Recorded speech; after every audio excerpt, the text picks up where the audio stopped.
Lucas Di Grassi, can you just tell us what happened during that crash in qualifying? I had a very good first lap, which put me 5th on the grid, but I felt that in the second lap I could really fight for pole, so I was really pushing hard, taking the car to the limit, and I lost the rear in that corner and end up touching the wall. But at the moment everything is under control. The car, the mechanics has done a fantastic job, and the Audi Sport team is very good and managed to get the car perfect again. There's always such a narrow margin on these street circuits. Are you going to be pushing today for a podium finish? Yeah, of course. This track is much faster than the last race, than Punta. There's much more longer straights, it's much wider. So I think overtaking here is more possible. I think we're going to have a good race. Excellent. Enjoy the race. So our championship leader, Lucas Di Grassi, will start from 5th on the grid. And it'll be very, very interesting to see how well he can progress, because he's finished on the podium in every single race so far. And he'll be trying to make progress. He did have an accident in qualifying at turn 6. We'll be bringing you the highlights of qualifying in 5 minutes or so. But first of all, let's hear from Marco Andretti. He's a debutant this weekend in FIA Formula E for the Andretti team. He's starting in 14th place. So Marco, you having fun? Yeah, I'm just admiring your purse here. It's nice. Thank you, thank you. TK bought me it for Christmas. Come on, what's different about this thing to the IndyCar year? What's the biggest thing you got to learn? Well, I mean, straight away, obviously, is the sound. So knowing when to upshift, you have to really focus on the lights more so than hearing the engine. But for me, it's the braking and not having, the total load and downforce on the car. It's definitely it's been, a little trying for me. But hopefully, we can learn in the race, and hopefully, there's some attrition involved as well. Speaking about hearing things, you got your dad in your ear today. Because it's your dad, do you not do what he says automatically, or are you actually going to listen? What do you think? He knows to just tell me the opposite that he wants me to do. That's what I'd do. Have a great day. All right, thanks, man. Great to hear from Marco Andretti there on the grid, talking to Dario. And it is great to have Marco here in the championship, son of Michael Andretti, who is running that Andretti team. And as I say, they'll be starting down on 14th on the grid. His teammate will be starting in 6th place. On 8th on the grid will be Antonio Felix da Costa, the best qualifying performance for Amna Naguri so far this season. We can hear from him now. Antonio Felix da Costa, this is your best starting position so far during the season. Has something changed? Are you feeling like you're becoming one with the car now? Yeah, I mean, I'm feeling much better with the car now, and especially after the test day in Uruguay after the race. Last time out, we did some good changes to the car, some improvements, and we're really much closer to the faster guys now. I knew from the beginning, and having missed the first race, that we're going to be playing a little bit of catch-up since I joined the series. And yeah, we've been doing a good job. We're much closer now. We qualified 8th, but only half a second from pole position. And I'm really confident on the racecraft we have, so let's see what we can do. And what do you think of this track? The track is mega, I have to say. Probably one of the best so far. Maybe Malaysia is toe-to-toe with it, but I'm really happy with the track. It's a bit more like a real racetrack, so it gives the drivers a bit more of the feeling to push the car to the limit. So I'm really, really looking forward. I think the race will be mega. Now, you didn't manage to finish the last race, so you're going to be taking it slightly easier off the start? No, I mean, last race it wasn't a question of taking it easy or not. I mean, we just lost the wheel after a couple of laps, so I'll be aggressive, but at the same time we need the points as a team, as a driver, so be aggressive but use my head at the same time. Good luck, thank you. That's always the aim of racing drivers, isn't it? But whether it pans out like that is another thing. But it was extremely close in qualifying. The top 10 were covered by just 0.7 seconds at the end of the qualifying session. It really was incredibly close, and as Antonio Felix da Costa says there, he's 8th quickest, only half a second off Sebastian Buemi on pole position. There's the place to be this afternoon. It's very, very warm here, and a bit of pool time wouldn't go amiss, but we've also got a very big crowd here. The Porteños, which is the name of the people from Buenos Aires, the people of the port as they're known. They've turned out in their thousands to watch the racing this afternoon. It's fantastically busy. And as I said earlier, it's the first time in 17 years since the 1998 Formula One Grand Prix that Argentina has hosted top-line single-seater action. That race was won by Michael Schumacher. Jarno Trulli was actually in that race as well. He finished 11th in his Prost car, and there he is, starting at the back of the grid today after an accident in qualifying. We'll catch up with all the action in qualifying in a few moments' time, but first of all we're going to have a little look at what it takes to be quick around a street circuit. The FIA Formula E Championship sticks entirely to street circuits throughout the season. We started off in Beijing, we then moved to Putrajaya, and then just a couple of weeks ago we were around the streets of the Punta del Este circuit city in Uruguay. And now we're here in Argentina, and the drivers are really starting to get to grips with what makes you quick around a street circuit like this.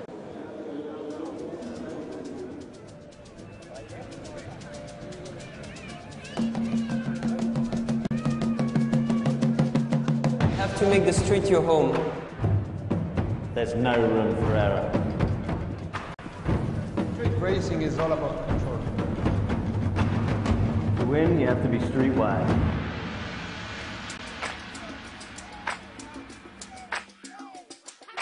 In the street racing, the margin for mistakes is close to zero, basically. We take it wall to wall to wall, you know, entry, mid, exit. It's all about fighting with the margin to try to get it as small as possible. The smoother driver is often better in the street, so I kind of like it. One mistake doesn't forgive in street racing.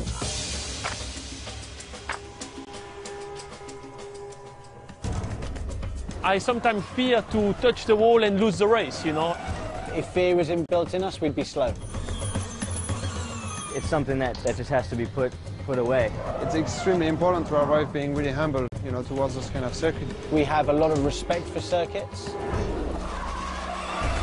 but at the same time we're pushing to the absolute limit of what the car is capable of doing at all times.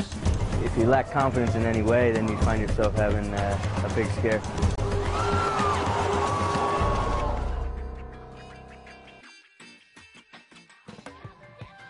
The knowledge of how to approach the race weekend in street cycling is quite different from other normal tracks.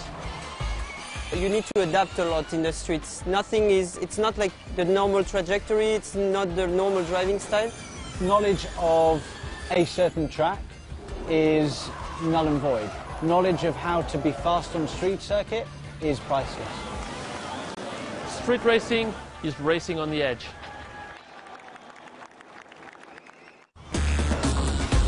In the 3 races so far, a number of drivers have received penalties for 2 main reasons. First, for exiting the pit lane after their car changeover, but before their mandatory stop time has elapsed. Drive-through penalty for car 7 for not respecting the pit stop time, and also a drive-through penalty, as we thought, for Nick Heidfeld. He went through the pits too quickly. We did not go too quick in terms of speed in the pit lane. I was just released too early. So we went under the time of 1 minute and 4 seconds, which you have to spend in the pit lane. And I think I was something like 4 seconds too quick, and that's why I got a drive-through penalty. Drivers can also be penalised for overusing their battery. They can either exceed the usable energy allowance during the race or infringe the power limit of their battery at any point during the 30+ laps. Nico Prost has just been given a drive-through penalty for using too much power. Exiting the pits too quickly and the overuse of energy and power are the areas that the FIA monitor extremely closely. We are the police. The technical delegate are the police. When we are fully happy, we can do the report to the steward, which are the judge, and up to the steward to define what will be the penalty. Stewards are the judges, and they're responsible for applying the penalties to the drivers. With every point now vital, drivers and their teams will be looking to eliminate any frustrating pit stops or battery infringements.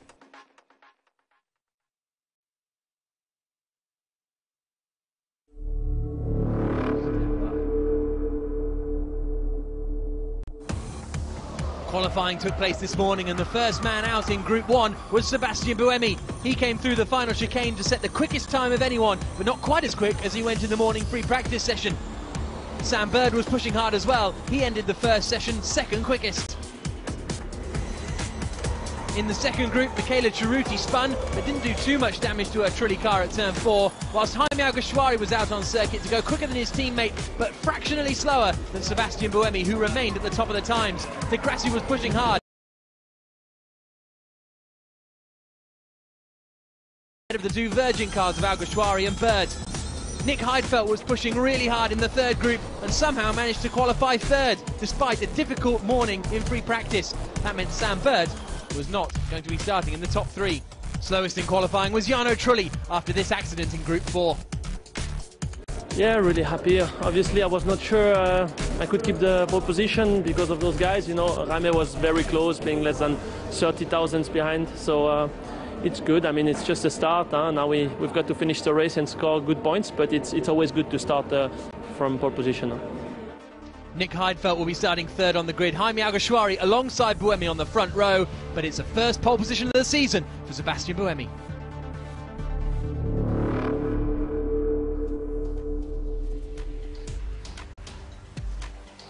We're getting ready for the 4th round of the FIA Formula E Championship live from Buenos Aires, Argentina. The crowd are packing out the grandstands and it really is going to be quite a spectacle. 35 laps of action coming up, and before too long we'll be revealing who has won the fan boost vote that the fans can choose to give them an extra power.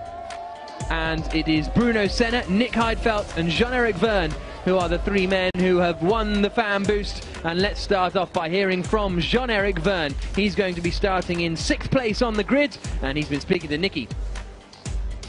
Jean-Eric Vergne, you must have made a pretty good first impression as you've just won the fan boost in your second Formula E race. Yeah, it's great. Thanks to all my fans. Thank you very much. Hopefully it's going to be a big help for this weekend and I mean for this race.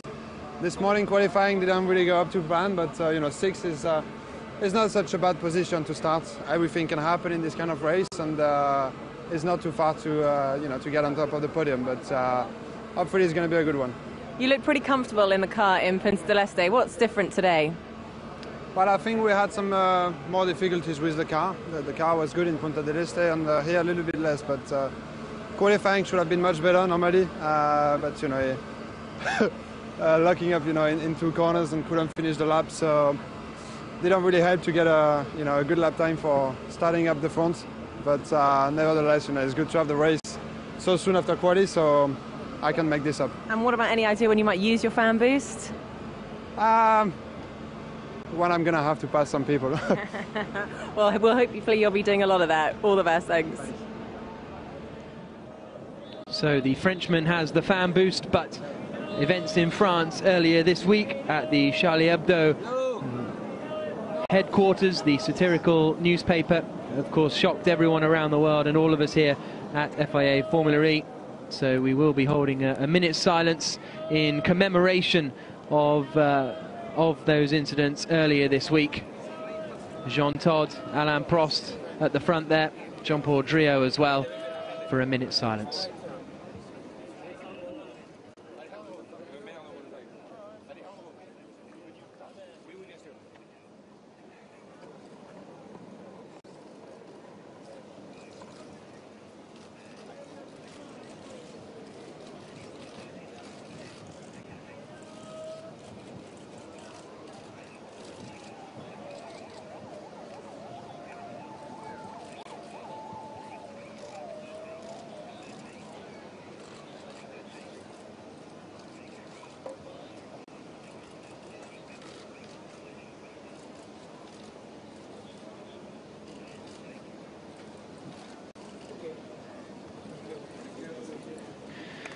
Paris, of course, the home of the FIA, and great to see that minute of silence observed here. But attention now turns to the motor racing, which will be getting underway in just about 10 minutes' time. We'll be having the run up to the grid and then the race beginning as the drivers make their way back towards the cars.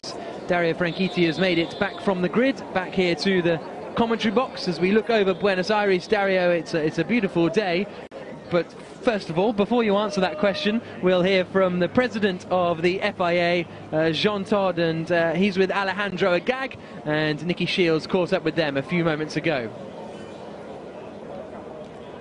Well, Jean-Todt, it's been a few months that have passed since we had a little chat on the grid in Beijing, and how much it has progressed. Well, you know, you should tell me because you have been following all the races. But no, I mean, joking apart, I think it's great. You know, it's a new championship, vision, and you had to be very brave to believe in it. And I think it's demonstrating that it was the right way to go and the right vision. So what do you think we can expect from the racing this afternoon? You know, the good thing about racing is that you don't know what you can expect. But what I do expect a safe and strong race in front of the spectator in Buenos Aires, which is a great city, great venue and great country. Absolutely. I mean, it really is. It's a place that's steeped in motorsport history. Fantastic place to be here in Buenos Aires. Yes, we're really happy to be here. I think it's a historic moment for Formula E. And I was remembering yesterday Juan Manuel Fangio, who won races in Formula One in the 50s, changing car. And, you know, Formula E, we change cars. If he could do it, we can do it. So we're really happy to be here in Argentina. I think we're going to have a great race, great track, spectacular job. Thanks to the city also of Buenos Aires. And ready for the fourth one. Exactly. I mean, now that we are in round 4, the competition is really beginning to heat up. So who's going to be on the podium today? Well, we'll see. Like the President Todd said, I mean, we don't know what's going to happen. I think we're on for a really good race. Sebastian Buemi, who won the last race, is on pole position, but he has Jaime Alguersuari behind, Nick Heidfeld, Lucas is not far, so I think it's going to be very interesting. Excellent. Thanks very much, both. Enjoy the race. Thank you. So good to have the FIA President Jean-Todt here. He was there in Beijing at the opening round of the season, and he's now here at round 4. But Dario Franchitti then, what's the mood like on the grid? How are things looking down there? Quite hot. The temperature has definitely picked up since the first practice this morning, quite dramatically. There's a lot of tension down there, the usual excitement. A lot of people worried about the battery temperatures and how that could possibly affect the race. So they're something that's in everybody's mind. So we only have, well, less than 10 minutes now before the racing gets underway. Bruno Senna has his overalls on, about to put his helmet on before a quick little interview for his South American TV friends. But it has been a very busy weekend for the drivers already. They had an autograph session, and then there was a gala dinner as well, which everyone turned out for, which was attended by Jean-Todt, the FIA president. And it really is a spectacular location here, Buenos Aires. And the fans, the Porteños, are making their way in. This was the driver autograph session, where the fans could come and get their autographs. The fans could come and get their autographs, rather, from the drivers. And then this is the Emotion Club, where the VIPs are housed during the race weekends. So the grid is starting to be cleared. Pole position, Sebastian Buemi. Second on the grid, Jaime Alguersuari. Nick Heidfeld is in third place. And Heidfeld in third place with the fan boost that gives them a boost of 30 kilowatts for 5 seconds per car. That is going to be quite a strong position for Heidfeld to be in. Absolutely. You know, because of the nature of the track as well today, you're going to see a little bit more power saving than we've seen in the past couple of races.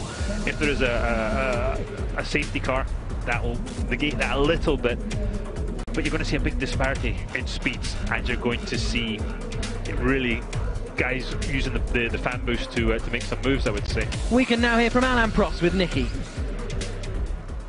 Well, after the last race, Jean-Paul Driot said he was nearly in tears chatting to you after the race. Are we going to have the same again today? We hope so. Obviously, we are good. I mean, third pole position. I mean, 2 for Nicolas and 1 for Sebastian. 1 win. So we know that we are okay. But competition is very hard and it's getting more close race after race. It's going to be very tough today. We know that these races are very special, and especially with the heat today. We can expect something maybe a bit strange at the end, you know, with the temperature, with batteries, and it's going to be very exciting again. I'm sure it is. We'll have the tissues ready just in case. Good luck. Jean-Paul Driot, after that race, saying it was one of his greatest achievements in his racing career, and that's a man who's run dams and won all sorts of racing series throughout the world, and so for him to say that was quite impressive. It was. He's got a long, impressive history in the sport. And just thinking about Alain Prost for a second, the whole EDAMS thing, he's not here as Nicola's dad, I would say. He's fully involved as a team principal. He spent, from the time Sebastian Buemi pulled up on the grid, he spent maybe 5 minutes going into all kinds of details with him about some strategy and stuff, so he's fully involved with both cars. There is Jaime Alguersuari, who will be starting in second place on the grid. EDAMS have a first place and a 7th place on the grid, and it is actually Nico Prost's worst qualifying performance of the season so far. So far this season he's had 2 first places in qualifying. Okay, the second one he got bumped down 10 positions, but then a 3rd place last time out in Uruguay as well. So 7th place, not particularly ideal. This is Sam Bird, a little bit further back on the grid. He will be starting in 4th place, directly behind his teammate Jaime Alguersuari, as we get closer and closer to this 35-lap Formula E race.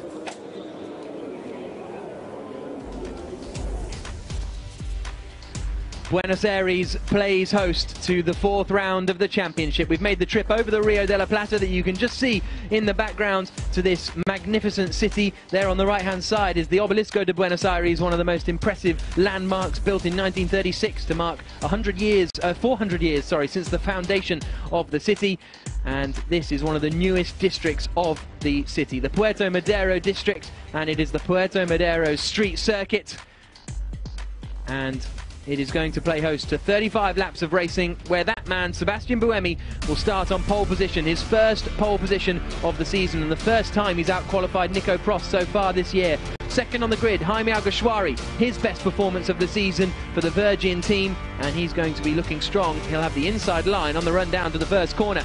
Nick Heidfeld will start 3rd. He's got the fan boost. It's also his best qualifying performance of the season so far, and he's out-qualified his teammate Stefan Sarazan in every race so far this season. Sam Bird will start 4th on the grid. 5th will be our championship leader, Lucas de Grassi, for the Audi Sport app team. He crashed in qualifying, so 5th was the best that he could do. 6th on the grid, Jean-Eric Verne. He was the pole man last time out in Uruguay, but for Andretti he is 6th here today. 7th on the grid, Nico Prost, his worst qualifying performance of the season so far, and he is followed on the grid in 8th place by Antonio Felix da Costa, who has put in the best qualifying performance for him and the best qualifying performance for Amlin. They really seem to have found something with that car, and that is the blue car you can see behind that Andretti car there of Jean-Eric Verne. So it'll be Verne starting in 6th place on the grid, but he is another man that has won the fan boost. There then is Antonio Felix da Costa, a really strong performance from the Portuguese racer to be only half a second off pole position. 9th on the grid, Nelson Piquet Jr. He was 2nd last time out in Uruguay, so a bit of a disappointment for the Brazilian. Completing the top 10, the Mahindra back there of Karun Chandok in the red and white car. The mechanics just leaving it now as they get ready to head off back to the pit lane. And then it's Stefan Sarazan on the left-hand side. There is Karun Chandok on the right there, just putting his gloves on. Stefan Sarazan on the left in the Venturi car. The car's just a little bit out of alignment where they're lined up on the grid. So it is actually the right-hand side that is further forward, because then we've got Daniel Abt in 12th position. Another difficult qualifying for the German Oriol Servia here on the left-hand side. 13th place on the grid for him, and that is his worst qualifying performance of the season so far. Dragons seem to be struggling a little bit. Marco Andretti making his Formula E debut is there. 14th on the grid in the white and blue Andretti Machine, racing for his dad this weekend. 15th on the grid, Ho Pin Tung. He's qualified 15th in every single race that he has entered so far this season. 16th on the grid is Salvador Duran, the Mexican. And then we've got Michele Cerruti in 17th on the grid. 18th for Jerome D'Ambrosio, but he doesn't look like he's made the grid. So Bruno Senna in 19th place, and Jarno Trulli completing the 20 cars as they make their way down towards the grid. At this point, you're trying to get any heat you can in those brakes, those carbon brakes. They require temperature to get to work at all. And these guys are trying to get any temperature they can in them, because otherwise they're going to go down to turn 1, press the brakes, nothing's going to happen, and then it's all going to stop very, very quickly, and you're going to lock all 4 tyres up. So get ready for some fireworks here in turn 1. So the cars lining up, the left-hand side, pole position That is Sebastian Buemi, the man who's second in the championship at the moment, but he won the last race in Uruguay. Alongside him on the front row in the silver and purple car is Jaime Alguersuari. Third on the grid is Nick Heidfeld, who is just to the right of this shot here, because we're on board with Sam Bird, who is in fourth place. The crowd are on their feet in the background as we get ready for the start of the fourth round of the championship. Nick Heidfeld there in third place in the black and red Venturi car on the left-hand side as we get ready for the lights to go out. Jaime Alguersuari starting second. Can he get the advantage going down the inside? The first corner is a hairpin left-hander. That's the view on board from Nelson Piquet's nose cam. We've got the green flag raised then from the back of the field. 35 laps of racing are going to get underway. We've got all the lights on.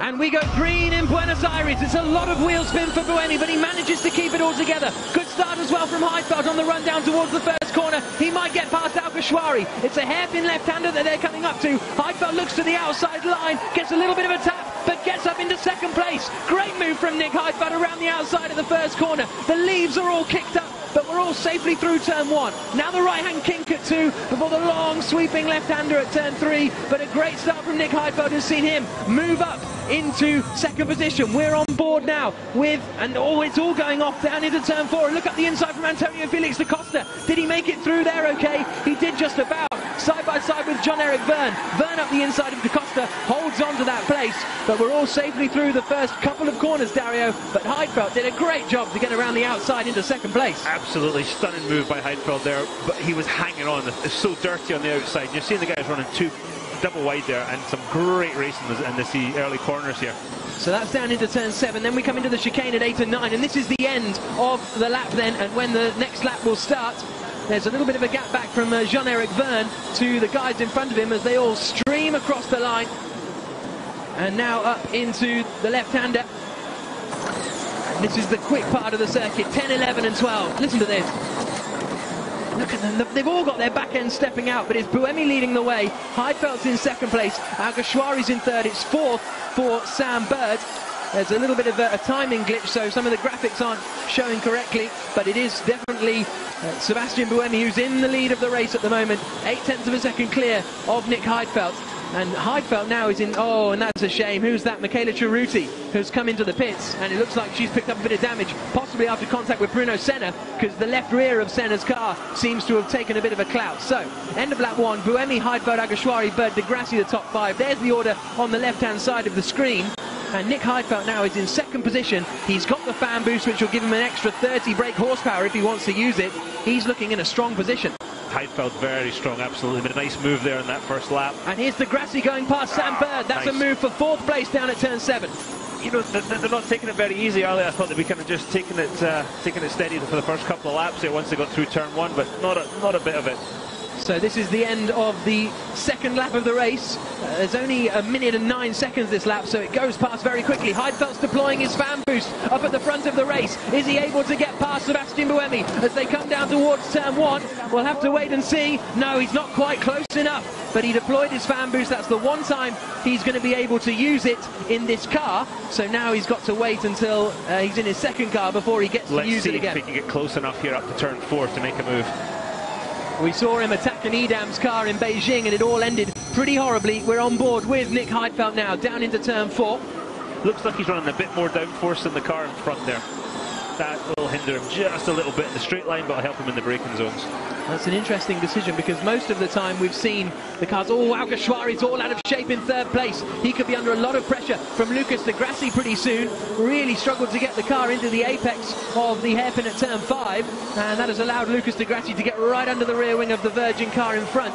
But Heidfeld's impressive here because he's sticking with Buemi, even though he was nowhere in free practice this morning. Pulled a blinder in qualifying, but does seem to have the race pace after 3 laps of racing. Yeah, Heidfeld in the black Venturi car has done a very good job. He gets very, very close to the wall in the chicane there, which is a little worrying. I love this shot. It's just pitching the car sideways, and that is flat out. At the 150 kilowatts, they're flat through there. Great shot.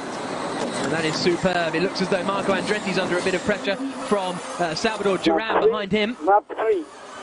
And that was some team radio being told that he's on lap 3. And here comes Marco Andretti, about to be passed by Salvador Duran down into turn number 1. They've got the back marker, Michele Ceruti, up in front. That could get a bit close, and Bruno Senna could take advantage. He's going to try and go around the outside of 2, then flashing into the long left-hander at 3. Senna did manage to go around the outside then of Marco Andretti. Good move from Senna, but all of that means that the winner is Salvador Duran up into 14th place. Nice opportunistic pass there by Senna. I thought he was going to get both of them. Salvador was very aggressive, wasn't he? Absolutely, and I think Jarno Trulli has just aggressively made his way past Ho Pin Tung, and he's now up into 17th place. There's Michele Ceruti just backing off and letting everyone else go through, which is good to see, because she is now a back marker, unfortunately, after that first lap contact. Across we go. We're already on lap 5. This is rapid, but still, it's Sebastian Buemi leading. 0.8 of a second clear of Nick Heidfeld up at the front. Alguersuari, De Grassi and Bird completing the top 5 as they come across the start line, down towards turn 1 once again. And we haven't seen too much drama in that first corner. This is where we're expecting to see mistakes and lockups, but so far everyone's been well behaved. Through they come, the left-hander. I'm not even sure I saw a lockup. No. In practice this morning, everybody was smoking the tyres down there. I haven't even seen a lockup yet, but maybe they're figuring out. Oh, we're hearing something from the fans. Yeah, they're certainly enjoying it. That's one of the strange things about Formula E, isn't it? That you can hear the fans cheering and screaming and oohing and ahhing. It's really quite strange to hear almost. And look how close De Grassi is to Jaime Alguersuari. I think that Buemi is just managing the gap here. I've got a suspicion he's that much in control. He's just managing that gap. But Heidfeld can't take advantage of it. He's just the type of driver that will wait for a small mistake and he'll take absolute advantage. Let's watch what happens here.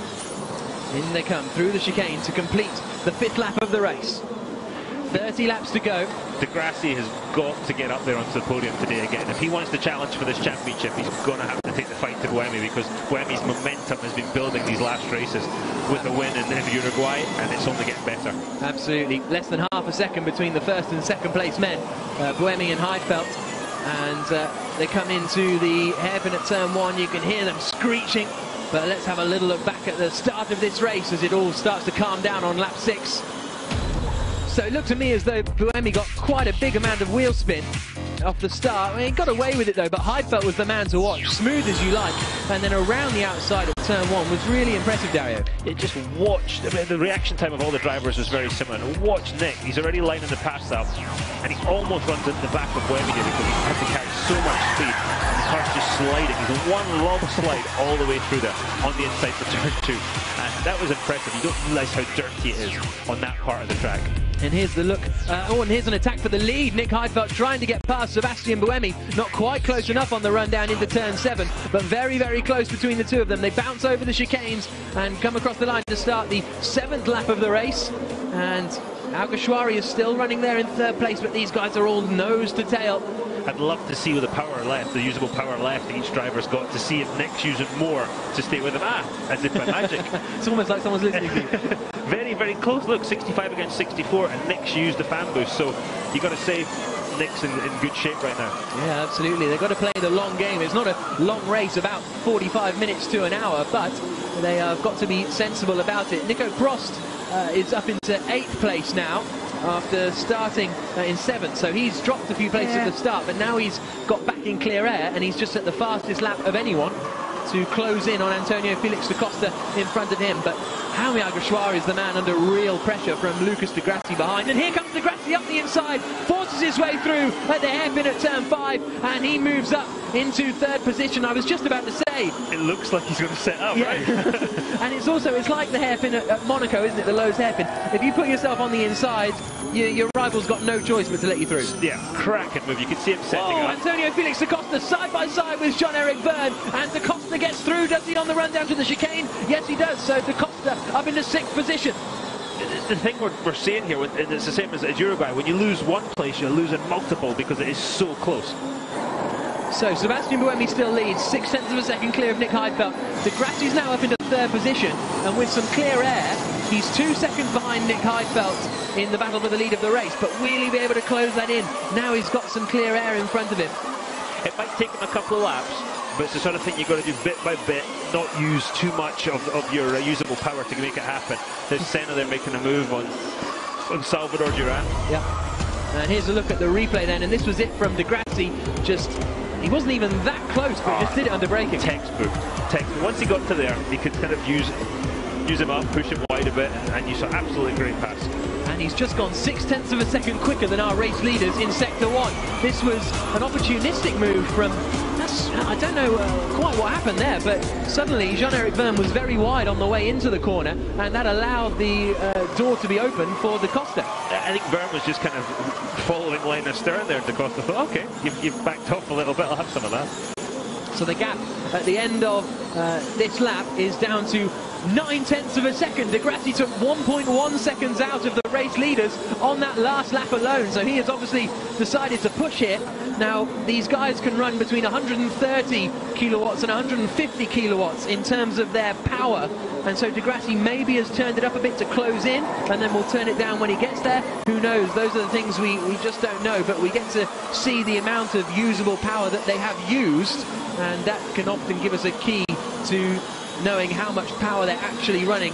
And Jean-Eric Vergne has just done the fastest first sector of anyone, obviously a little bit riled. There he is in the blue and white Andretti car, a little bit wound up, but look at Di Grassi's right on the back of Heidfeld already. He's made some cracking time up, and it's just, I think he's carrying so much momentum through the corners that which is part of the trick of driving these Formula E cars quickly. And here he comes, he's doing exactly what he has to do here.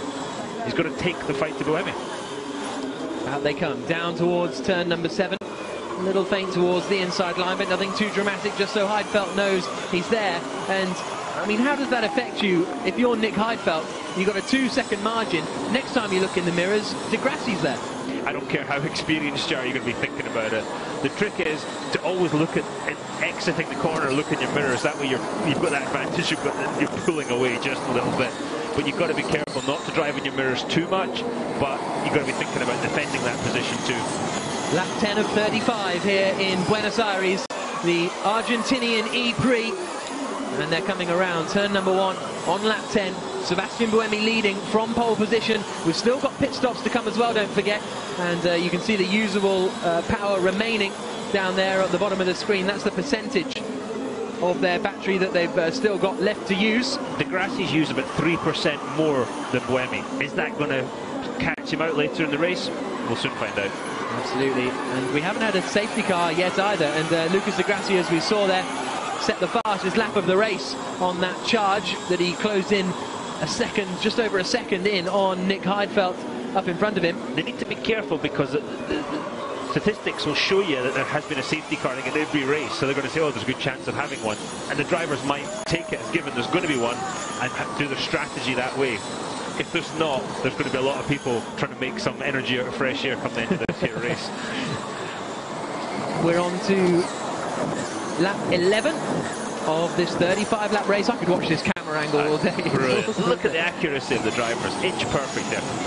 Absolutely. Across the line they come, and down towards the first corner, which is actually the 4th corner on the track because of the layout of this Buenos Aires ePrix circuit. And wow, that's Sam Bird swinging the back end out as he comes through that corner. He's in 5th place at the moment, tucked up behind his teammate Jaime Alguersuari, the 2 Virgin racers.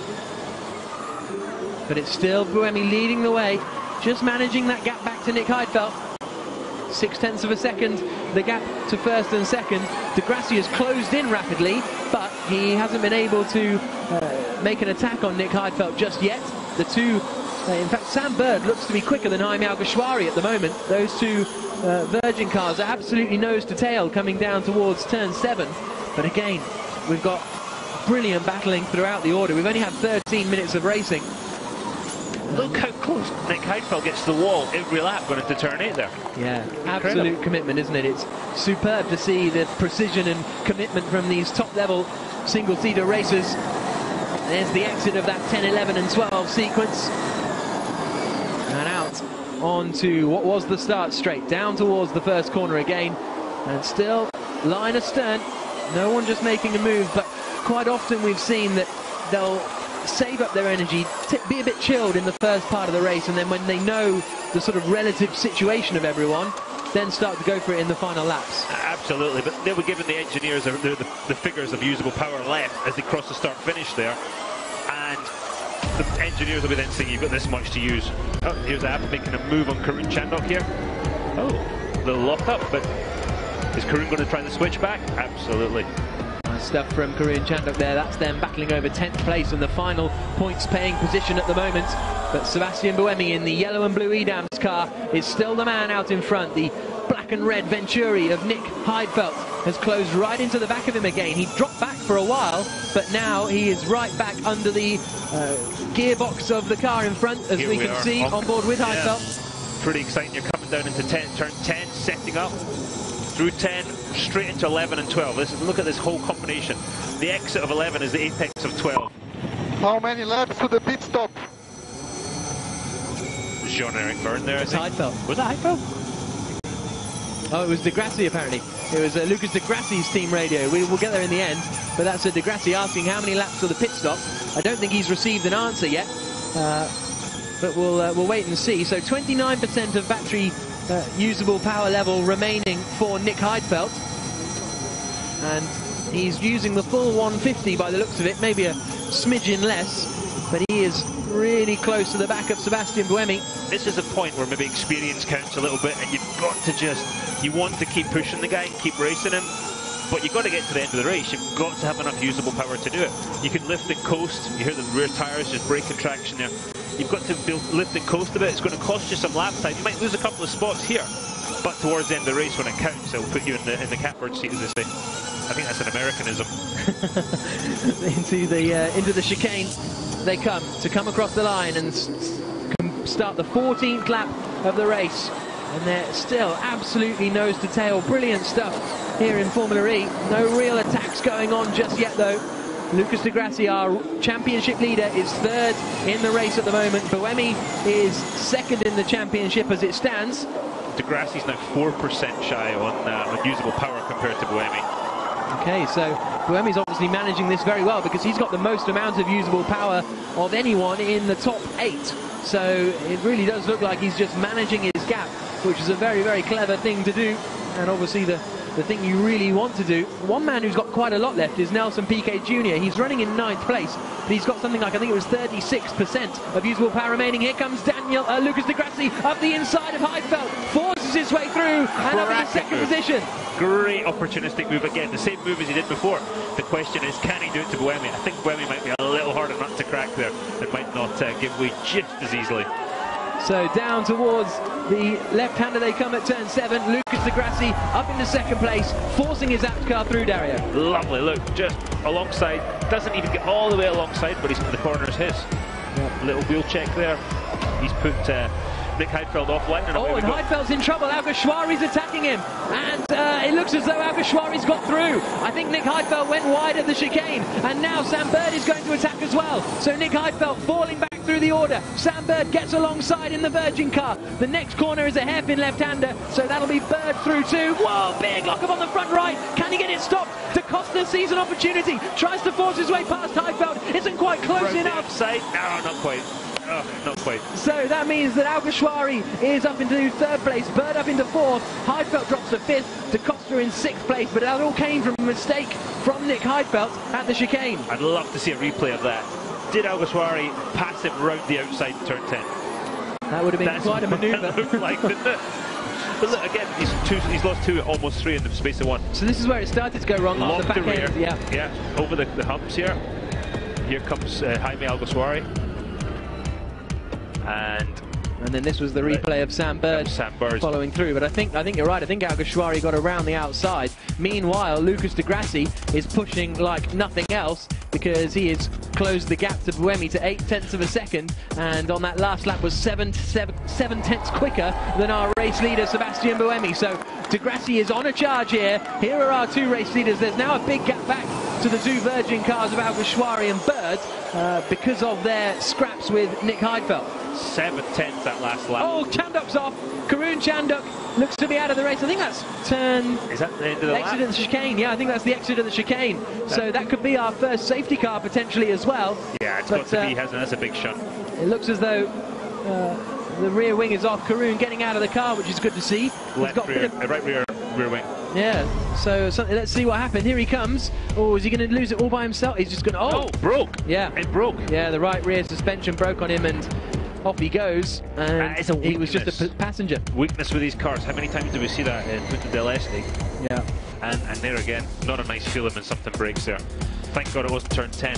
Yeah, absolutely. But great to see that Karun is okay and climbing out of the car. There's Trevor Carlin, the man who is overseeing the Mahindra effort. Now we've got more battles, and this is Heidfeld getting back past Sam Bird as they come in. Into the pits comes Jaime Alguersuari. They're still chucking the cars around as they come through the chicane. Surely they'll have to bring out the safety car. Maybe that's what Alguersuari's gambling on, and that's why he's come into the pits. Jean-Eric Verne has done, as well as Nico Prost, Salvador Duran and Marco Andretti.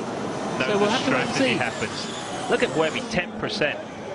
He's got a little advantage there.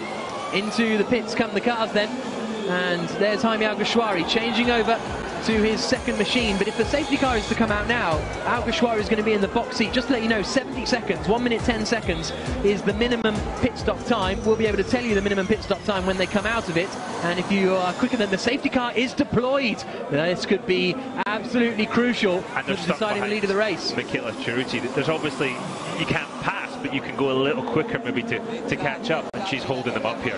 This is really tough for Buemi.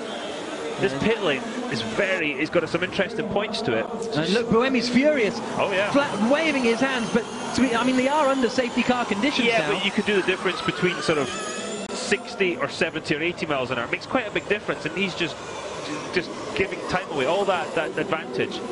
The pit lane is blind for the guys at the start of pit lane if they come round, so it's quite you got to be careful, keep your eyes. Oh, here they all come into the pits. Did you see that? Yeah, oh sorry, out of the pits they go, and it looks as though they have all made it so far with the right times. Yes, so Alguersuari did a 1 minute 12 in the pits, so did Verne and Prost, but Prost is actually in front of Jean-Eric Verne.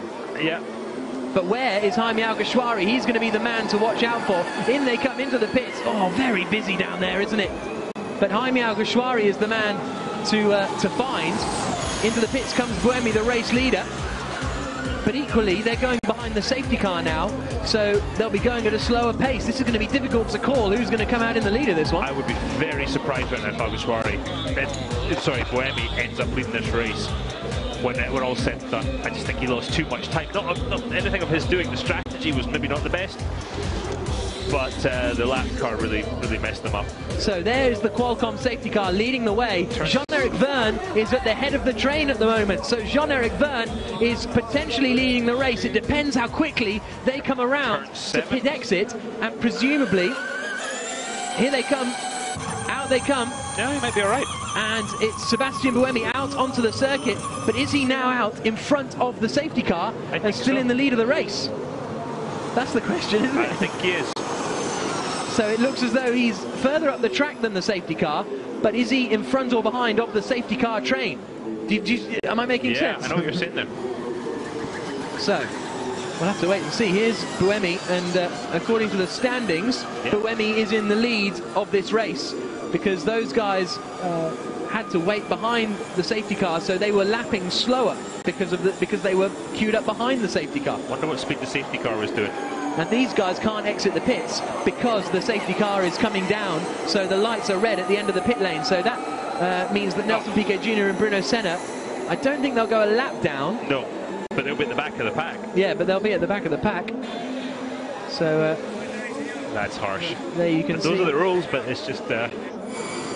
Yeah, absolutely. So, well, next time they come around the timing lines, we should get a clearer idea. It's Marco Andretti at the front of this queue at the moment, not Jean-Eric Verne. Verne's a little bit further back in it. So Marco Andretti, at best, could be leading the race. At worst, is going to be in about 6th or 7th position. We just need to wait and see. At the moment, the timing screens are saying Buemi, De Grassi et al. Are in the lead. And so it seems like that will be the case. Just need to wait for them to come across the line once more to sort of shake it all out, really, as Karun Chandok's car is hoisted away. Well, across the line comes Buemi, yes, so he's now just started his 19th lap of the race. The other guys are on their 18th lap. So Buemi still leads ahead of Degrassi and Heidfeld and Da Costa are our top 3, but now they've got to somehow amalgamate the race leaders with the safety car train. Good which luck. is easier said than Good luck with that, absolutely. Car 2's under investigation, Sam Bird. I wonder what that's about. Probably pit stop time or something? His pit stop time appeared to be 1:29, which was very slow. Here's a look at Chanda spinning again on the exit of the chicane. That's the way his race ended, unfortunately, after a difficult qualifying session and an even more difficult race. So that's his first retirement of the season so far. That's an area they're going to have to fix, because when they go to the circuits of Long Beach and Miami, they'll be a bit rougher again. We can't be having these type of failures. It's happened multiple times now, so the manufacturer really needs to sort that out, I would say. There you can see the time in pits. Buemi, Degrassi, Heidfeld, Da Costa are all comfortably over the 1:10 minimum time. So it looked for a moment as though that gamble to come into the pits might pay off for those drivers that are now currently queued up behind the safety car, but it didn't quite work out that way in the end, as Oriol Servia comes into the pit lane. And in other news, just quickly to finish off, Jerome D'Ambrosio did, sorry, that's Jerome D'Ambrosio coming into the pits. He did start from the pit lane, and so was in the race, but has come into the pits a little bit later than everyone else. So it'll be interesting to see where he filters out again. This is obviously helping everybody to be able to run a little more power towards the end, less lift and coast and all that kind of stuff.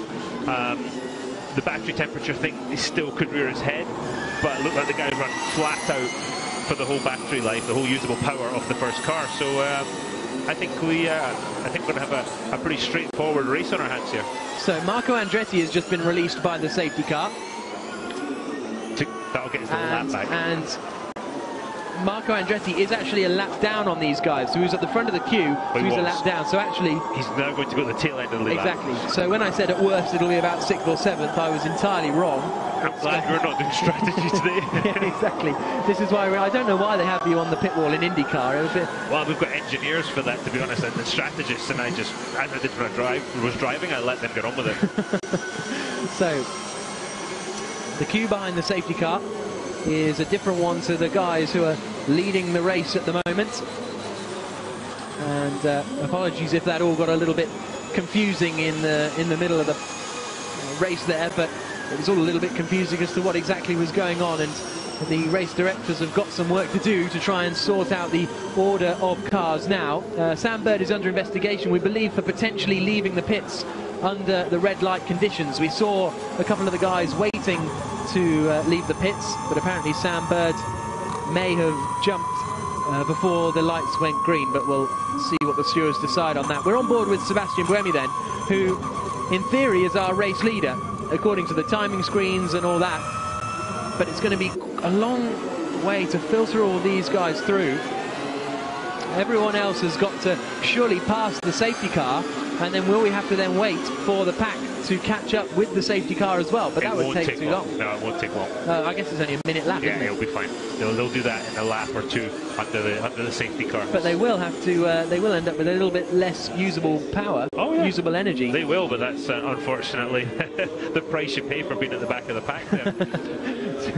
You deserve it. Yeah, it happens. So 16 laps to go here. Here's a look at Sam Bird. Now, is this him exiting the pit lane under a red light?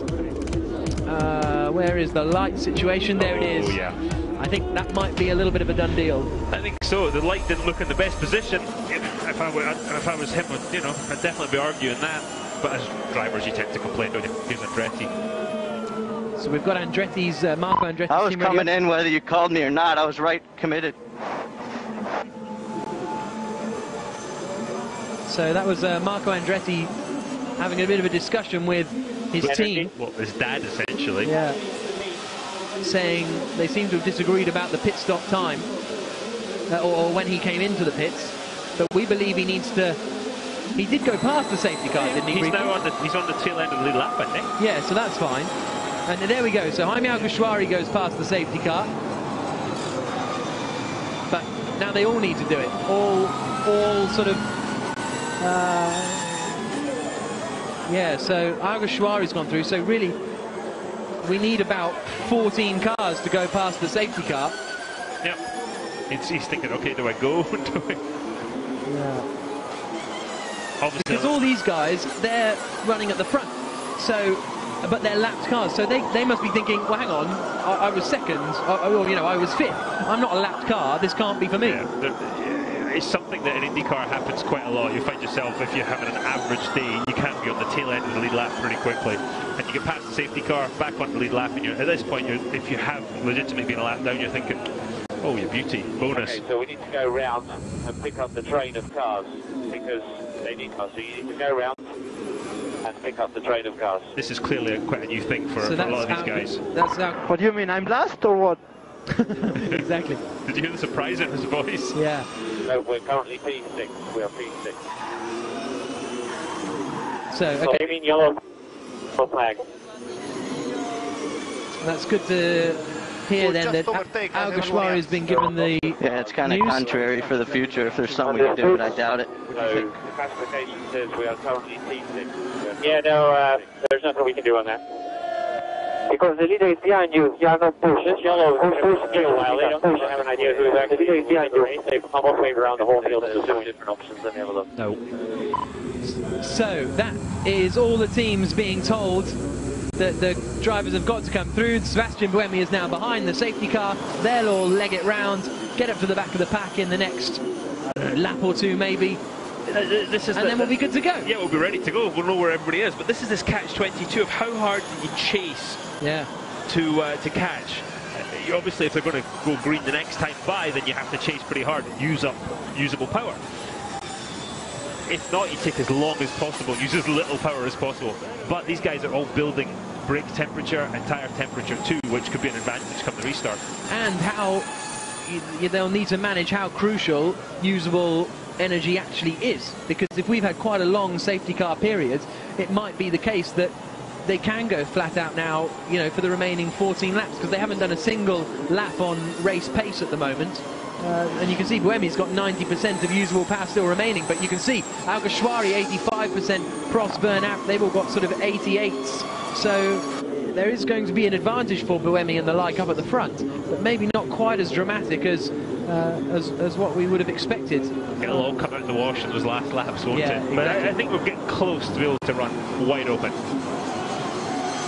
So we've also, I think, got Marco Andretti out of position. Yes, we have. So Marco Andretti is still in the middle there. And he is still a lap down. But there's the race order on the left-hand side in case there's any confusion. And the Qualcomm safety car will be coming in then at the end of this lap. So, and that's all right actually, because Alguersuari is on the back of the train now. There's the guys coming through, and there's Alguersuari coming past as well. Nico Prost coming through. And then we've got Jean-Eric Verne, Daniel Abt, Oriol Servia will be next. Salvador Duran. It's quite a cool shot, that. It's a great shot, isn't it? De Grassi being told that the safety car will be in this lap, and then we will have 13 laps of racing remaining. As we get ready. Now, how early is Buemi going to go here? That's going to be the question, and because the safety car will start to pull off. Yeah, here goes the safety car. The BMW's taken off. And the crowd are getting excited as the safety car gets ready to pull back in. We're only halfway around the circuit at the moment. But a bit of singing from the Porteños that have made their way here. He can't go too early and run at the back of the pace car and get in trouble for that. Yeah, exactly. And so he's gone and then sort of had to stop again a little bit. But here they come into turn 7 as they come into the left-hander now. The safety car comes into the pits and we get racing back underway here in Buenos Aires. And no one was particularly close to each other. The one man who's causing a bit of a problem is Marco Andretti and Jerome D'Ambrosio. They're nose to tail in the middle of the pack, and they have caused a big gap back to the chasing cars. Across the line comes Buemi. Don't forget Nick Heidfeld in third place has another fan boost to use, which is another extra 50 kilowatts of power as they get on the brakes into turn 1. It's Buemi, De Grassi, Heidfeld, De Costa and Bird, the top 5 in the queue. We've then got this gap back to where Andretti and D'Ambrosio were just getting out of the way of the chasing cars. Or not, as the case may be. They're not going to be popular. D'Ambrosio was anyway, but Marco Andretti was still going out there. But now it's a straight battle for the lead between Lucas Di Grassi and Sebastian Buemi. We saw those two fighting like mad in Malaysia, and now they're nose to tail for the lead of the race here in Buenos Aires. We're going to have to keep an eye on Lucas and Sebastian Buemi every lap through that turn 4-5 area, because if he gets a sniff of that move, he's going to try and pull the same move off. You can see he's trying to set it up. Buemi's just that little bit quicker through 4. And how often on the radio are you told, this guy's coming up behind you, he's overtaken here, loads of... Oh, Buemi! Is he going to hit the wall? He's broken his front right! And he is out of the race! Oh, no. Oh. Lucas Di Grassi leads. You can hear the despair in Sebastian Buemi's voice. Now, did he go wide and break the wheel as a result of the contact on the curbs? We'll have to wait and see. But Di Grassi leads the race. It's second place for Nick Heidfeld. It's third now for... Antonio Felix da Costa. Meanwhile, the fan boost is being used by Jean-Eric Vergne as he tries to get past Nico Prost. Here he comes up the inside. Meanwhile, Marco Andretti's moving out of the way, and Vergne's gone through, using the fan boost to get past Prost. Now his teammate Marco Andretti will surely get out of the way as quickly as possible. There he goes. I think there might have been a little inter-team help there from Marco. Yeah, potentially. And he now moves out of the way of Nico Prost. Oh man, what a terrible shame for Buemi. Yeah. Did he catch the wall on the way into turn 8? That's impossible. Did you hear the disappointment in his voice? Yeah, very sad to hear. Meanwhile, Sam Bird wants a podium finish. He's right up behind Antonio Felix da Costa. The top 4 all in a line, but Di Grassi now looks like he's got the pace to start to pull away.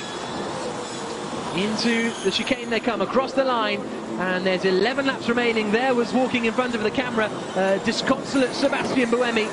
Watch for Sam Bird into turn 1 here. Absolutely, right behind Antonio Felix da Costa. Here they come across the line, and surely Bird will look to the inside. Da Costa doesn't decide to defend. Big lockup from Lucas Di Grassi. What a move, lovely. I was surprised Da Costa didn't defend a bit harder there. He thought about it, didn't he? Then I don't know what he thought after that, but he had a good look. And here is Oriol Serbia. There's a little bit of team radio from Sam Bird, giving a readout of his dashboard. So we've got 11 laps to go. Lucas Di Grassi is flying. He's just at the fastest middle sector of anyone. Our Brazilian race leader for the app team. Big lockup from Nico Prost. Gets it stopped in time. He's running in 7th place. You can see the order there on the left-hand side of the screen. And it's Lucas Di Grassi leading the way, and Sam Bird is now up into 3rd place. I'd love to see a replay of the Buemi incident to see if he did catch that wall. And there you can see the time in pits. They all fine. He's done at 64% there. Yeah, he's used quite a bit more. Well, he was the first of those guys that made the catch-ups, and there is Nelson Piquet Jr. making his way past Salvador Duran into 10th place. Duran just pointed him through, it looked like there. Oh, really? He just thought, okay, he's coming through that quickly. Oh, Sam Bird has just been given a drive-through penalty. The man in 3rd place, Sam Bird, drive-through penalty for ignoring pit exit lights. We saw that earlier on. It was a pretty stonewall decision, I think, that one. And maybe that's why he didn't defend. Now here's Buemi. Oh yeah, got the inside wall. Yeah. So he breaks the. If we see it again in, well, you'll see it here. Slow-mo. Yeah. He catches the inside wall and then it breaks as he then goes off there. Yeah, he's broken it when he hit the wall. Yeah. Done that before. Yeah. That is Sebastian Buemi, his own mistake, and the app team delighted with that. Yeah, I'm not sure that was maybe the right reaction, but. But meanwhile, Lucas Di Grassi is 1.2 seconds clear of Nick Heidfeld. There you can see the decision for Sam Bird. A real shame, but you know, those are the sort of basic ones, aren't they? You know, you've got all this power, energy usage to deal with. If you get a penalty for that, that's unfortunate. Oh, Di Grassi's off as well! Lucas Di Grassi, race leader out of the race as well. That means Nick Heidfeld moves into 1st place, and that's suspension problems for the Brazilian too. And well, we'll have to wait and see what happens. Same problem as Kurun Chandok had.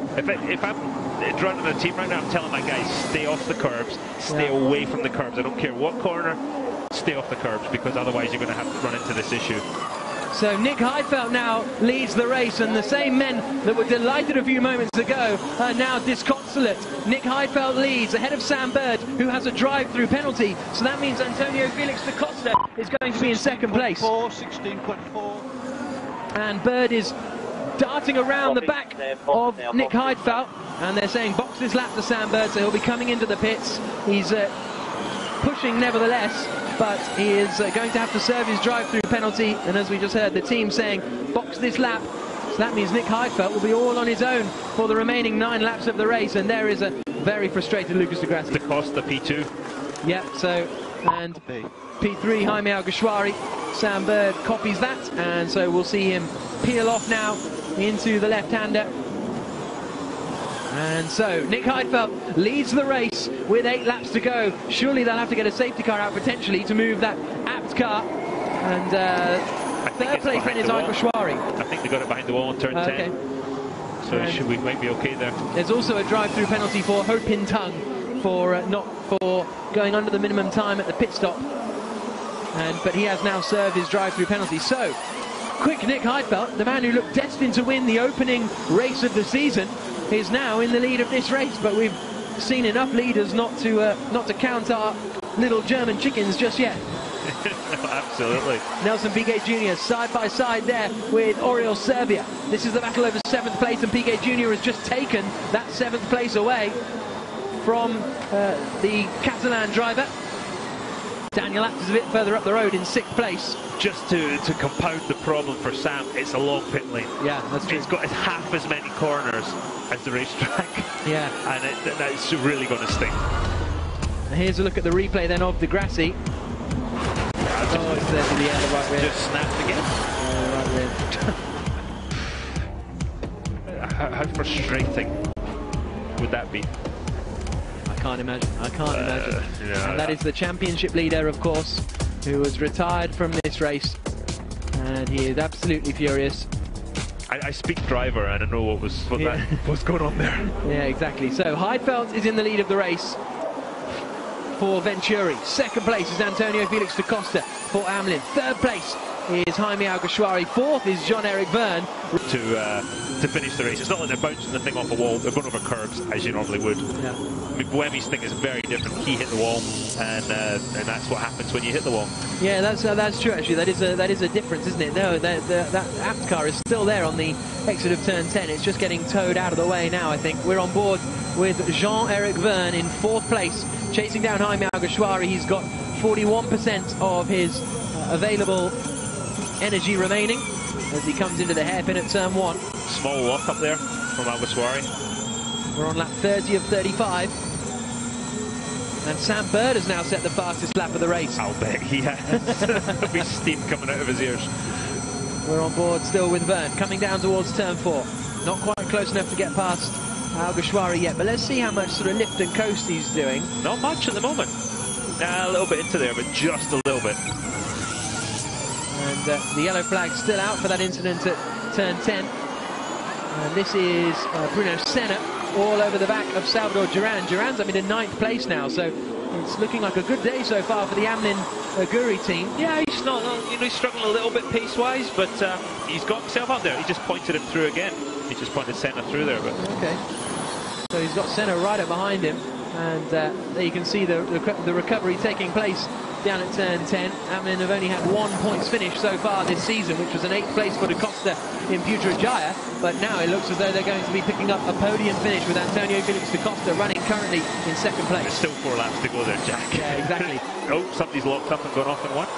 Yep, and there's still actually 3 seconds from these guys to Da Costa, and they're lapping about a second a lap quicker. Verne is as close as I've seen him. This might be a move into 4. If not, he might send it up for 5.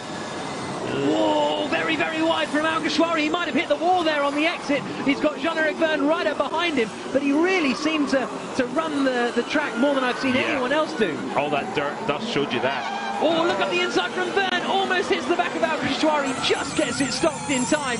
And the battle of the ex-Toro Rosso drivers continue. He tried the de Grassi move, but didn't quite pull it off there, did he? And he needs to be careful because he's got Nico Prost right up behind him as well. Verne set the fastest first sector of anyone on that last lap.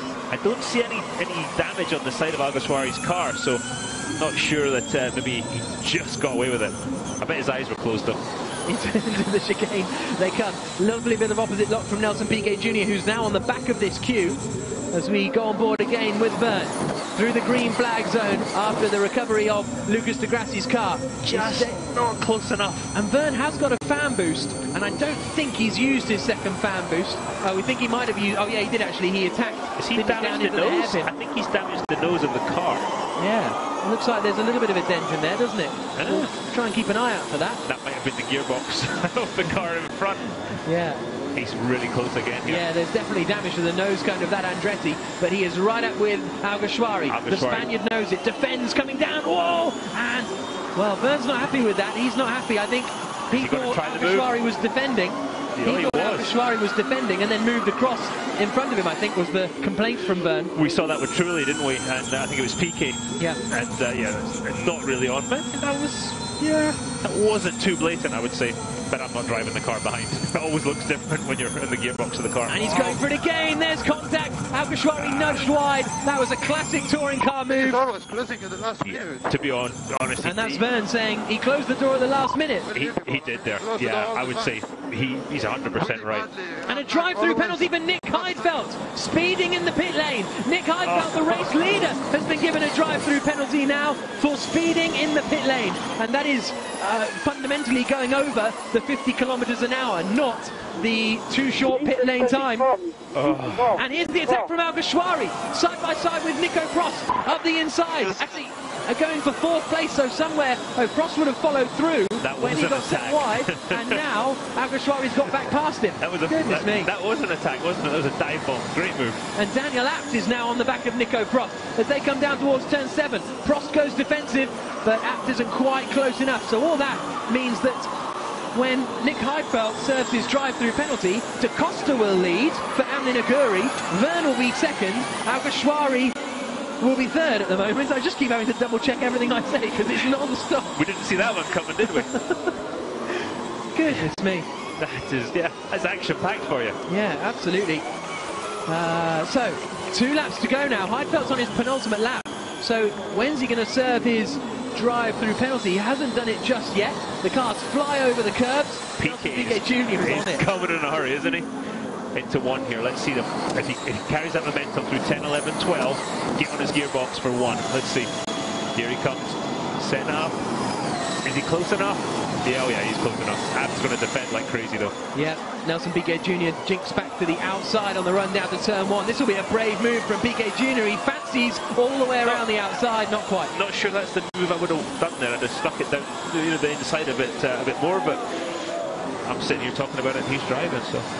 Nelson Piquet Jr. is just on the fastest first sector of anyone in the race so far. Still the fastest lap, I think, has gone to Sam Bird as the cars come into turn 4. Nick Heidfeld, meanwhile, will he be coming into the pits on this lap? Oh, and has Verne got an issue? Verne's gone very, very wide, and that allows Nico Prost to get alongside Alguersuari, coming down into 6th. Nothing changing. Piquet's got an issue too. Piquet has slowed down, hasn't he? Yeah, off the back there.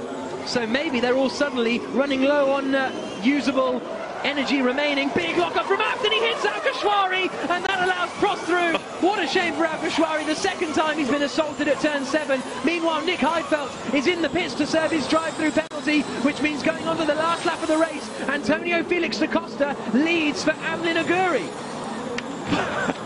What is going on? Oh, and Alf, that is Daniel Abt. He broke the suspension, didn't he, in that move? And the battle's still going on then. This is Verne, who is defending from Nico Prost in the battle over second place. Prost goes through, but Verne's going to hold it on the inside. No, he's never going to get that stopped. And Prost holds the second place. Alguersuari is going to come through and move up into 3rd place. That means that Verne drops back to 4th. Nelson Piquet Jr. is in 5th. Verne too low on power? He's 9% of usable left. Is there another issue? It's difficult to see, isn't it, as he comes through the left-hander of turn 3. Look at Alguersuari's car crabbing. There's massive damage. Antonio Felix da Costa, here he is, coming through turn number 6. The Portuguese racer is going to take victory, surely. He's only got 3 more corners to go. There's the Amlin Aguri squad as they come into turn 7 for the final time. He's slowing down, but I think he's just taking it easy as he comes towards the final corner now. It's victory for Antonio Felix da Costa. The checker flag falls, and it's a win for Amlin Aguri. 2nd place for Nico Prost. It's 3rd place across the line for Nelson Piquet Jr. Yeah, and there's Alguersuari. What happened to Alguersuari? Look at the... Work hard, play. Well done, boys. Well done. Alguersuari's car was damaged on that last lap there, on the left rear, it looked like.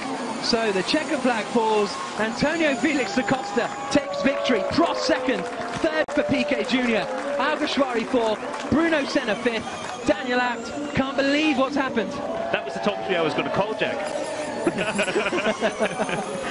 So, Amlin Aguri, I don't know how they've done this. They were absolutely nowhere. They had a revelation testing in Punta del Este, and now they've won a race. Okay, a lot of people retired. It was a bit of a race of attrition, but Da Costa was there. He had pace, and he's taken victory.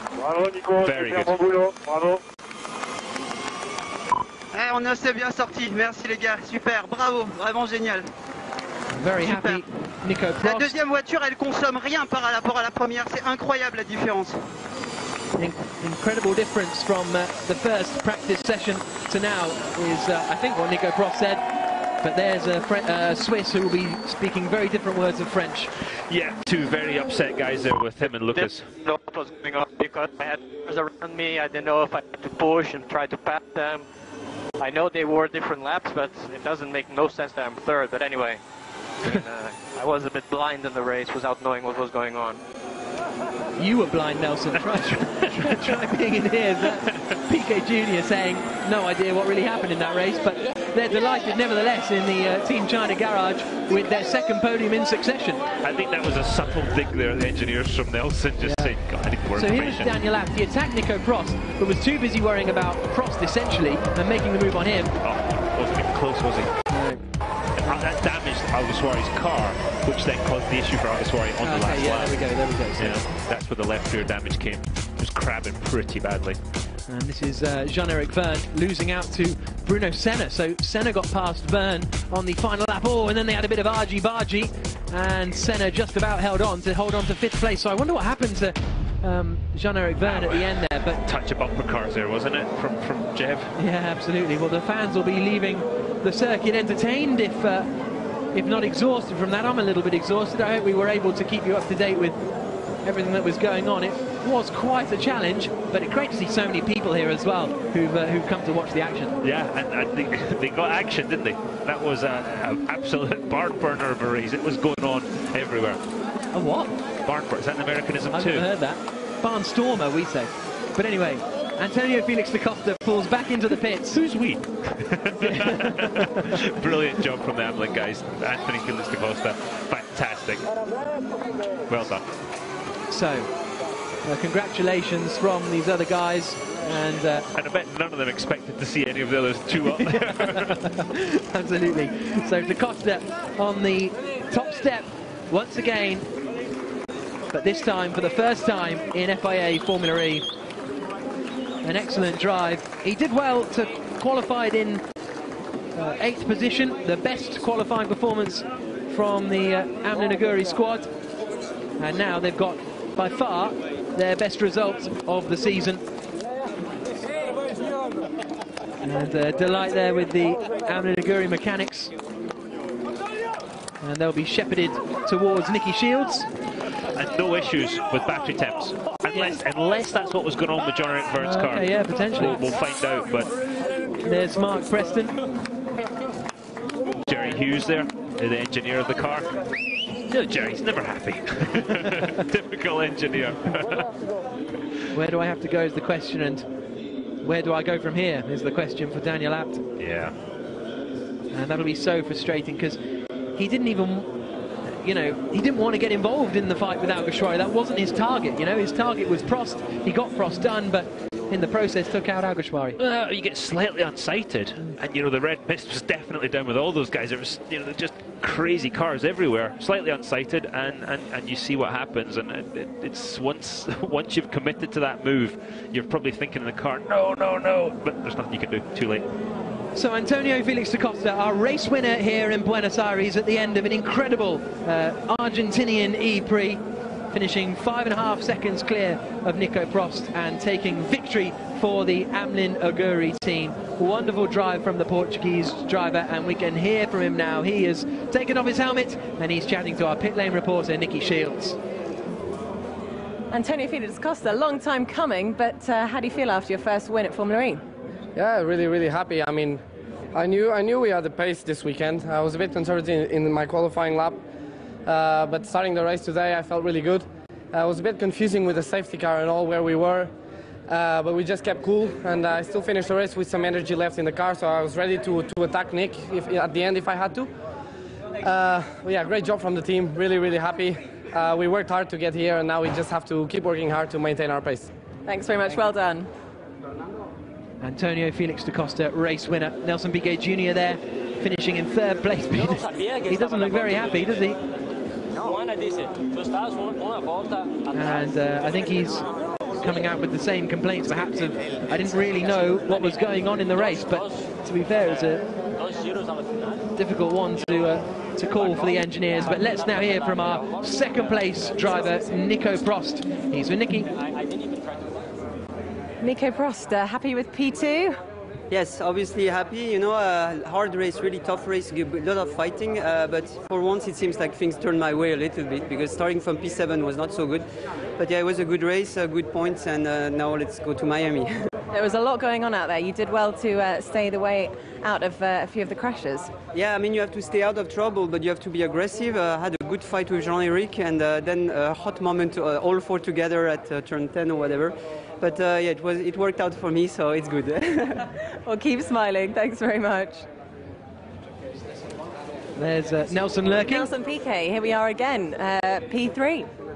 Yeah, I mean, honestly, this is the biggest surprise ever. I finished the race, and I had no idea I was in the lead lap, because it was the whole confusion of the safety car, and we didn't come in, we stayed out, and we lost the lap, basically, and it was a miscommunication between us and the team, and they never told us I was in the lead lap. So I saw everybody fighting in the front. I said, I'm not going to get in the middle, because if I do something silly, try to pass them, they're going to blame me. I was a lap behind. So I let them fight there, and I just stood back, and I crossed the line, and I was like, sorry, guys, that's all we could do. They said, yeah, good job, finished P3. I said, what? So yeah, I think we need to, we had a great car, it was a great pace, but we need to work a little bit on our communication skills, which Chinese and the Brazilians are a bit, don't mesh very well. Sitting back and being patient obviously paid off. Well done. Well, that's not an easy way to run a race, is it?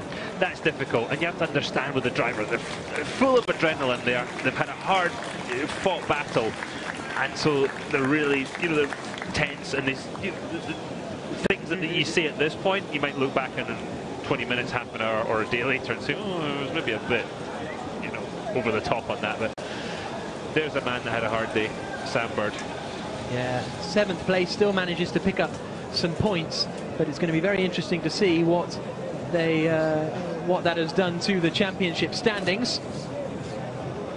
And Antonio Felix da Costa, the race winner here, and there is a shaking head, Sam Bird.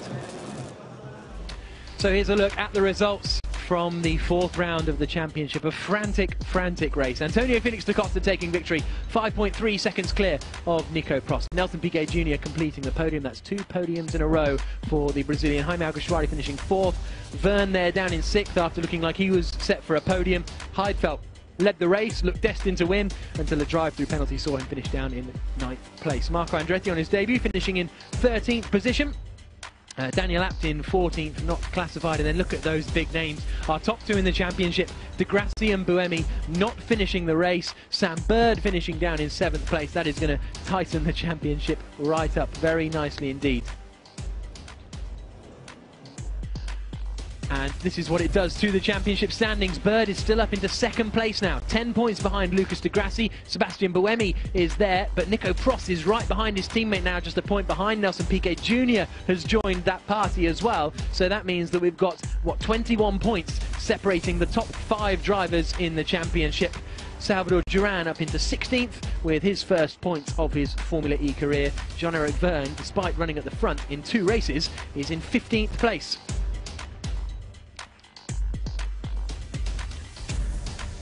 And as far as the team's championship is concerned, EDAMS have extended their lead at the top of the standings, 11 points ahead of Virgin Racing, who are in turn 12 points ahead of Audi Sport App. Not a good day for the App guys, with both of their cars retiring. Team China and Dragon joint on 37 points in 5th position, and then Amlin Aguri with their first points of the season are off the foot of the table and up to 8th position. So we've now got a pretty big break before the next round of the championship. It's going to be the 14th of March in Miami for the Miami ePrix. The track looks great. It's around the American Airlines Stadium, and it's going to be great. But that big sort of 2-month break is also a chance for Formula E to, you know, sort of work on some issues like we've seen with suspension predominantly. Yeah, I would be very surprised if the cars show up in Miami with the same specification of the part that's breaking on the. It looks like it's the push rods or something that's causing the issue, and that'll be fixed. The teams are going to go and spend a lot of time simulations and understanding the cars better. They're going to have some new ideas of setups that they might try and put in the practices there, and it's going to, again, the people are going to get closer and closer to that ultimate performance, and if the racing's as good as it was here, I'll be quite happy. Absolutely. And there is the podium getting ready, and it'll be the first podium in Formula E somehow for Nico Prost. Coming into this race, he'd led the most laps of any driver, but this is his first podium in not fortuitous circumstances, but fortuitous circumstances. You've got to be there then, don't you? You have to be there, and it's been great to see the enthusiasm of the Argentinian crowd, and just that from the moment we arrived at the airport, you can see they were properly into this race, and that is wonderful to see, and that's followed around Formula E around the world so far. So there are the drivers getting ready to head out onto the podium after a entertaining Formula E race. There's no denying that. I don't think I've seen a single-seater race quite like it, to be honest. Maybe at the Formula Ford Festival or something like that, but that's about it. But out onto the top step of the podium comes race winner in Buenos Aires, Antonio Felix da Costa, onto the top step for Amlin Aguri. Second place will be Nico Prost, the man who took pole position for the opening round of the season in China, Beijing, but finally he sees it through to the end and is on the podium with a second place finish. And in third place for the second race in a row on the podium, Nelson Piquet Jr. And he's got his ski goggles, but the top step of the podium, the Portuguese driver, Antonio Felix da Costa. And there's Mark Preston from the Amlin Aguri team coming out onto the podium as well. But for the winning driver, Antonio Felix da Costa, it'll be the Portuguese national anthem here in Buenos Aires.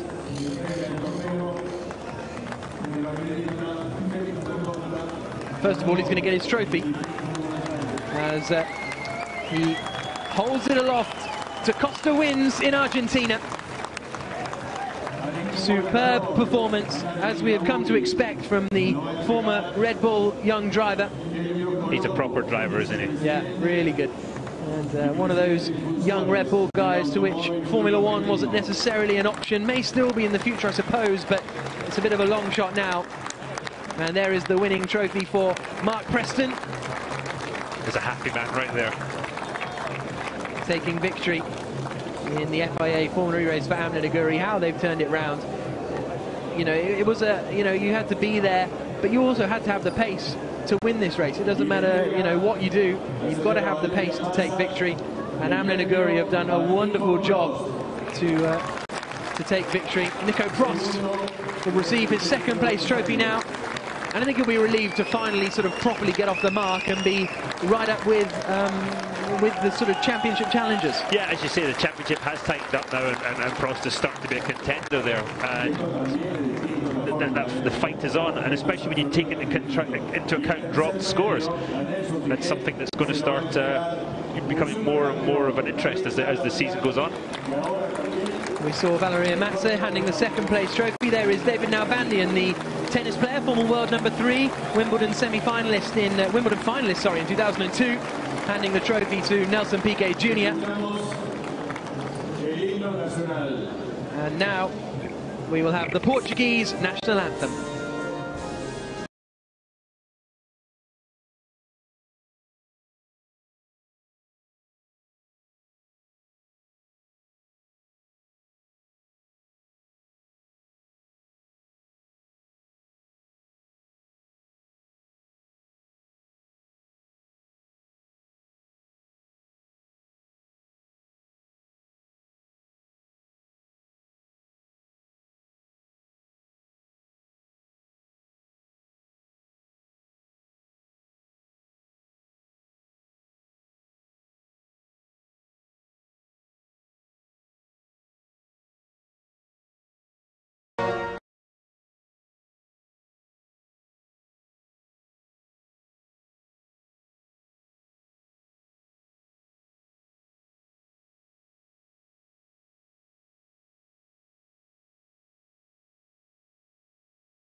victory in Argentina for Antonio Felix da Costa. He takes victory here.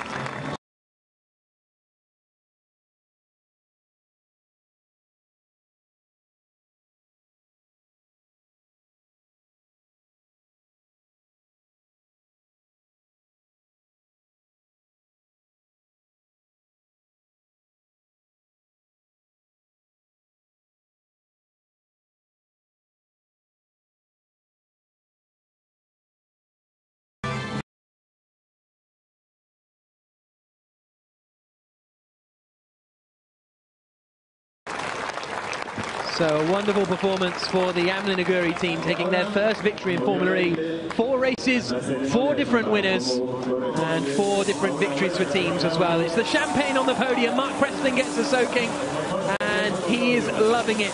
Never tasted victory as Super Aguri in Formula 1, but they have victory here now as Amlin Aguri in Formula E. A wonderful performance for Antonio Felix da Costa, who once again shows why he is one of the top young talents. Nelson Piquet Jr. has his ski goggles on again, which does a good job actually of protecting him from the spray. It's not too a foolish idea. So that's the man of the moment. Victory for Antonio Felix da Costa. Bring on Miami. Absolutely. It may be a bit of a way away, as I say, 15th of March, a couple of months to get ready for the next instalment. But there is Piquet Jr. giving the champagne to his mechanics, and there is Antonio Felix da Costa, very happy with his victory. There's no doubt about that. And a really strong performance from the Portuguese racer. And he had to work hard for it, and he made some overtakes, you know, right from the early stages, didn't he? Yeah, nothing is ever gifted to you. And what, in races like this, you get a little bit of luck going your way. There's other races, and there'll be more of those, that you'll be on the receiving end of the bad luck, so take it while you can, you know. And Nico Prost looks very happy there too. So, great performance from da Costa. And it is the Portuguese driver that takes victory, his first victory in single-seaters since winning in Formula Renault 3.5 back in 2013. Nico Prost finishing in second place, 5.3 seconds behind da Costa at the line. Nelson Piquet Jr. in third, Jaime Alguersuari fourth, Senna in fifth place. And you go through the results and you're suddenly surprised by everyone popping up everywhere, but Bruno Senna finishing in 5th position. Sarrazin just out of the points in 11th place. Marco Andretti finishing his first ever FIA Formula E race. Abt and D'Ambrosio not making it, well, Abt didn't make it to the line. I think D'Ambrosio was 2 laps down because he had troubles with his Dragon car all day. Karun, Chanduk, Cerruti, Buemi, Di Grassi and Trulli all retiring from the race. And this is what it's done to the championship. There's now 10 points between Lucas Di Grassi at the top of the standings and Sam Bird in second place. Then it's 5 points back to Sebastian Buemi in third. But all this has brought Nico Prost into the game. It's brought Nelson Piquet Jr. into the game as well. 21 points separate the top 5 drivers. That's less than the amount of points you get for winning a race. So with 5 rounds still to go, there's still all to play for. Bruno Senna there in 11th place with 18 points. Oriol Servia, another point scoring finish for him today, picked up 1 point, and so he's up to 15 points in the standings. And Takuma Sato there completing the top 20. And then there's the view over Buenos Aires, the Puerto Madero district beneath us. Then beyond that sort of river is the centre of the city, where you have the likes of the Casa Rosada, the Pink House, which is the President's office, most well known for all the appearances from Eva Perón at the top of that, talking to all the masses assembled below in the Plaza de Mayo. It really is a city with incredible history, an incredible heritage, and now an incredible racetrack. So you can see the river there on the left-hand side. That's the lake, sorry, the other side that's in between the track and the sea. And there's Mark Preston posing for photographs. And so, da Costa wins here, Prost in second, but Di Grassi is top of the championship still as we head towards our next race in Miami. Join us on the 15th of March around the streets of one of the most iconic cities in the United States of America. We hope you've enjoyed today's bonkers Formula E race. We'll see you in the USA in a couple of months' time.